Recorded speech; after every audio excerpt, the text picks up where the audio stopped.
નમસ્કાર ખેડૂત મિત્રો, જય જવાન જય કિસાન. હું સુનિલ જાપડિયા, બીએસસી એગ્રીકલ્ચર. આજે આપણે વાત કરવાના છીએ તમામ પ્રકારની ચૂસિયા જીવાત એટલે થ્રિપ્સ, લીલી પોપટી, સફેદ માખી અને મોલો મચ્છીને મેકેનિકલ વેથી અને ઓછા ખર્ચે આપણે આપણા ખેતરની અંદરમાં કઈ રીતના એને નિયંત્રણ કરવું. તો એની અંદરમાં તમે બ્લુ સ્ટીકી સ્ટ્રેપ અને યલો સ્ટીકી સ્ટ્રેપ લગાડી શકો. એટલે કે લીલી અને પીળી. જે લીલી હોય છે એ મેઇન થ્રિપ્સ માટે હોય છે. તમે લગાડો એટલે થ્રિપ્સ એની પ્રત્યે આકર્ષાય એની ઉપર ચોંટી જાય. અને જે પીળી હોય છે એની અંદરમાં લીલી પોપટી, સફેદ માખી અને મોલો મુખ્યત્વે એ આકર્ષાય અને એ ચોંટી જતી હોય છે. હવે આ લગાડવાનું કારણ શું? તો પહેલું કારણ એ કે તમને ખબર પડે કે મારા ખેતરની અંદરમાં કઈ વધુ જીવાત છે, તો એની માટે આપણે છંટકાવ કરી શકીએ.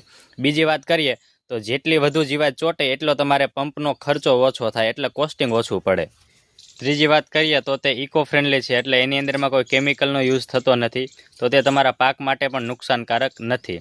હવે અત્યારે જે પણ ખેડૂત મિત્રોએ શાકભાજી વર્ગીય પાકો અથવા તો કોઈ પણ બીજો પાક વાવ્યો હોય એની અંદરમાં તમે યલો સ્ટીકી સ્ટ્રેપ અથવા તો બ્લુ સ્ટીકી સ્ટ્રેપ તમે લગાવી શકો છો, જેથી તમામ પ્રકારની ચૂસિયા જીવાતનો સસ્તા ભાવે એની અંદરમાં નિયંત્રણ થઈ શકે.